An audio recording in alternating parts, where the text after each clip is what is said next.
There wasn't a movie-style revelation the night I uncovered my wife's affair. No smeared lipstick on a collar, no mysterious tip-off in a dark bar. What gave her away was something far simpler: her arrogance. We were sitting on the couch when I asked why she'd been acting so cold lately. She just shrugged, swirling her wine, and said with casual indifference, "I've seen Jason a few times.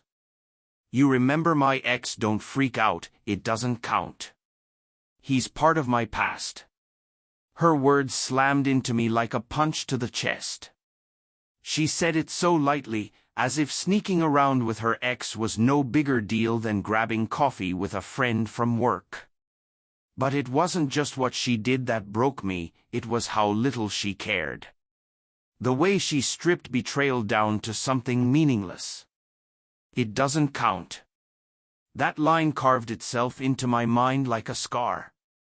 I didn't fight that night. I didn't shout or demand to know how long it had been going on. I just nodded, calm as stone, and said, "All right." She looked at me strangely, expecting anger. When none came, she smirked like she'd won some twisted game. She poured herself another drink and muttered about how mature I was for not losing it. But what she didn't see was that my silence wasn't surrender, it was strategy. I had already decided she was finished in my life. The only decision left was how to end her part in it permanently. Over the next few weeks, I watched. She came home late, texting with a sly little grin, spinning lies about girls' nights and work dinners that didn't make sense.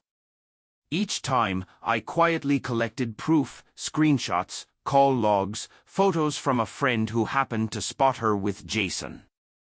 The evidence told the truth: she never would. She wasn't just meeting him now and then, she'd built an entire secret life around him. And in her pride, she truly believed I'd never catch on.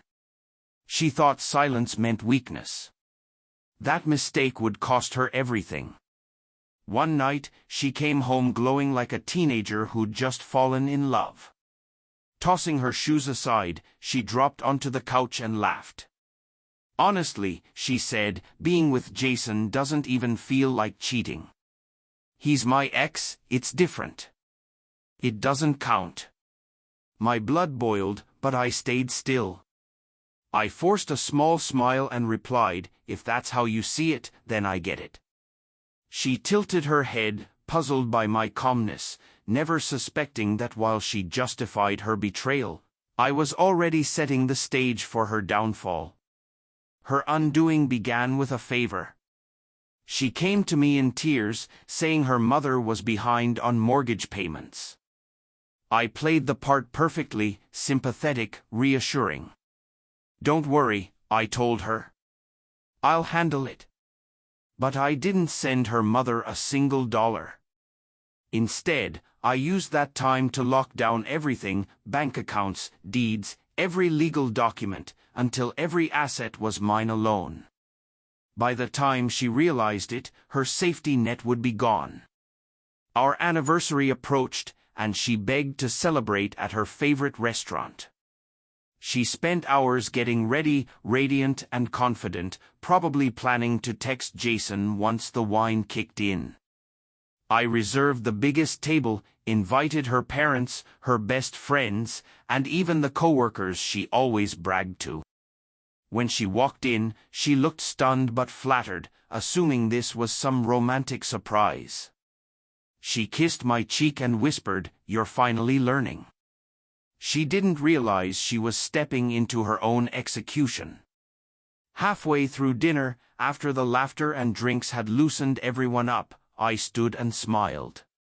"Tonight," I said, "we're celebrating honesty." Then I pulled out a folder and laid it on the table. Photos. Text messages. Receipts. Silence fell like a hammer. Her mother gasped. Her father's face went red.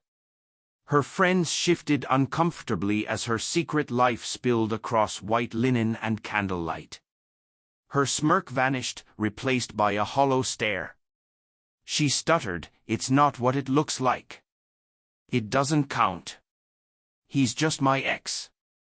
But this time, no one believed her.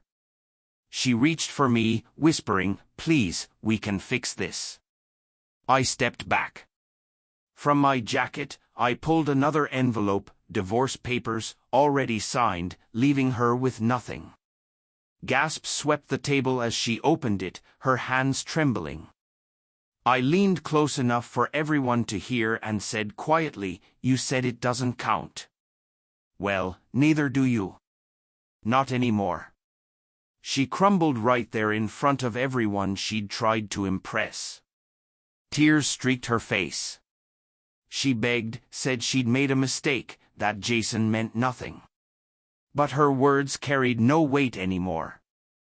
Her arrogance had written the ending long before I delivered it. I turned and walked out, never looking back, letting her drown in the wreckage she'd built herself.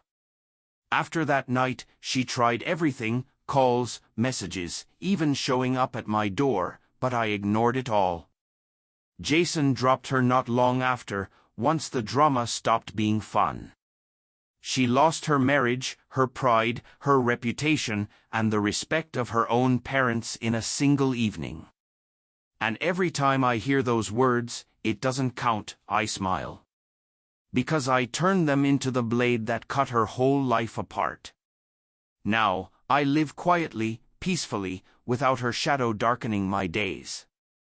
She's just a reminder that arrogance always eats itself alive. She once said cheating didn't count. But in the end, what really didn't count was her.